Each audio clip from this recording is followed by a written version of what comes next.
be with you. And with your spirit. A reading from the Holy Gospel according to Saint Luke. Glory to you, O Lord.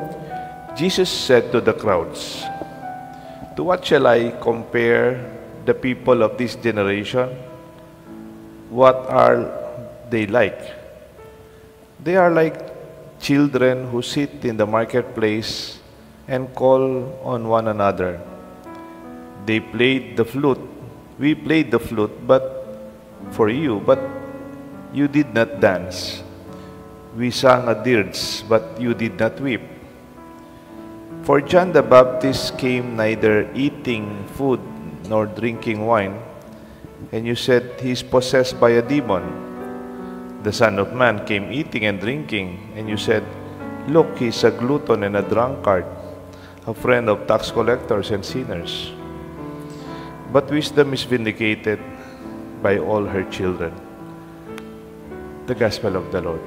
Praise to you, Lord Jesus Christ. In the name of the Father, the Son, the Holy Spirit.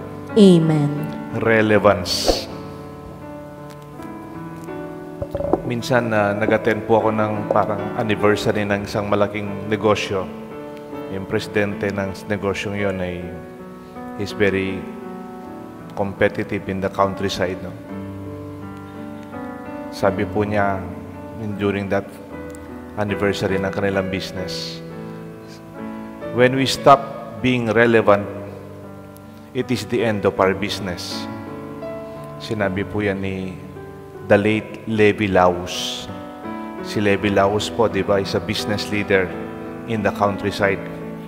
The development of our countryside, particularly focus on multi-brand car dealership. When we stop being relevant, it is the end of our business. Because it is in our ability to respond and to adapt to the new ways, the call of the times that we cease to be. Kung minsan nakikita ho natin dito sa gospel, there's this music for them to dance, but they did not dance. There's that dirge, a song for yung balungkot sa mga patay. Wala naman, they did not cry. Parang they are not responsive to the situation. Failure to be relevant in itself or co-responsibility, that we respond together. We as a church, we can respond together. We answer together in communion. In Romans 14 verse 4, for none of us lives for himself, but none of us dies for himself. Parang kinakanta natin to, walang sino man ang nabubuhay para sa sarili lamang. Walang sino man ang namamatay para sa sarili lamang. That is from Romans 14 verse 7. For no one lives for himself, and no one dies for himself. The church can also be irrelevant when we cease to exist for others, the situation. Kung napapansin po ninyo, sino po sa inyo yung nagpunta na sa Europe? Sino po kayo sa inyo nagbisita ng malalaking simbahan sa Europe? Di ba? Pupunta ka doon, malalaki yung simbahan. Magaganda pa, minsan magkakatabi lang. Pero walang tao, walang nagsisimba, walang nagbibisita. Parang malalaking buildings, but most of them are empty.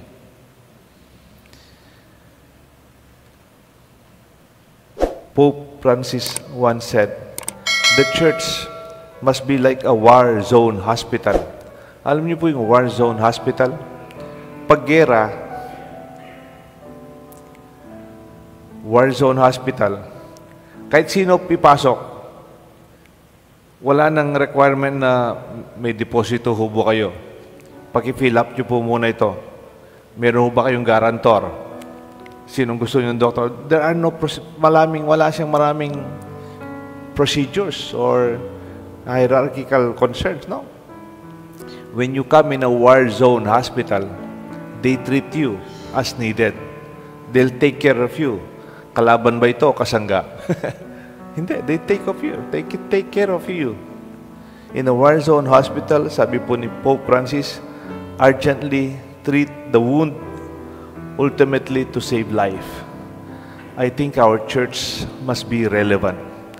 Kung may pangangailangan, may dumating, huwag nyo na pong maraming requirement masyado. The grace of God is most important to save life and to save soul.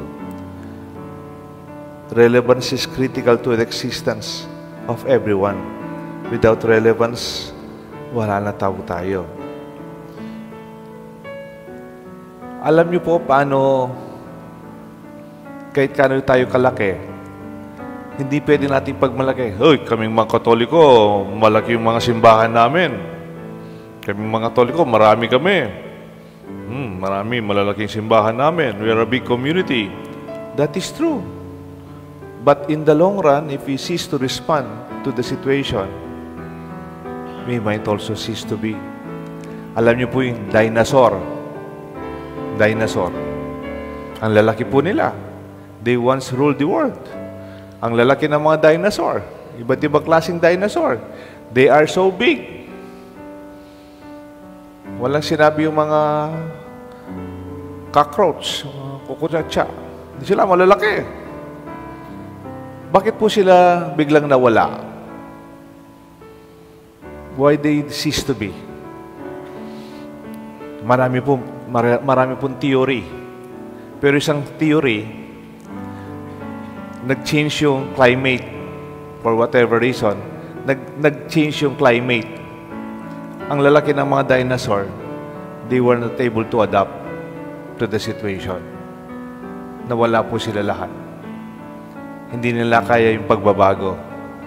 Pag po kayo magalit na kahit malaki tayo simbahan, kahit mga parang dinosaur ang laki natin, when we cease to adapt to the situation, without compromising our faith and our principles, we might also cease to be.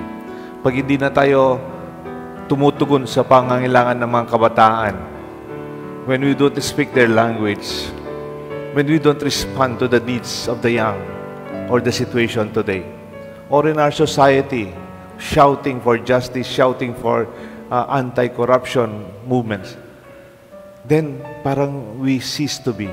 We exist in another time. Mawawala na po tayo. Meron pong isang libro. Ang title ng libro, Who Moved My Cheese? Malit na libro lang po. By Dr. Spencer Johnson.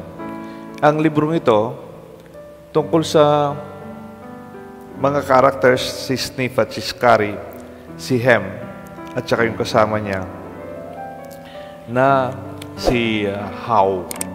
Yung karakter po, 4 sila. Naghahanap sila ng keso. Siyempre, daga po sila, tsaka yung isa, parang humanoid. They were looking for cheese. Tapos nakakita po sila ng isang kwarto, puno ng keso. Ang saya-saya nila.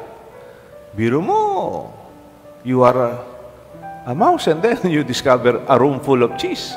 Talagang kawe-kawela po kayong keso, may pamasibas lang keso. Ano kasaya?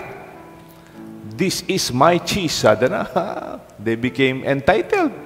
Mapapuret ang adwa, they kept on running, looking for cheese in other places. Sniff ang popoy Scary. Pero Hem, ang popoy Ihaw, may stay na laka rin. Kenita na mo, tinta ng keso. Ang mateta na ken, kira-kirata ken keso, ada. Kaya badeta po nga doon, they still continue to look for other cheese in the other parts of the house, in the other parts of the community. They just remain. Pumeko ka rin. So comfortable. Kaya ba't suddenly, may gising na lang mo po, Misa Neldo. Lininis dito ang kwarto. Leko daganing keso. Ngayon ang title ng libro, Who Moved My Cheese? Mapapuret ang adwa sa nilang manton keso. Karang alwa lugar, deta nga dua, they were so comfortable and no ginalo. I don't know if they existed or they simply died. Sometimes we can be comfortable for where we are. We do not respond anymore to the realities outside us. Let's continue to explore the grace of God's goodness, not only in our situation, but also beyond. Let us be relevant. Makibatampo keng kabilyan. In the name of the Father, the Son, and the Holy Spirit. Amen.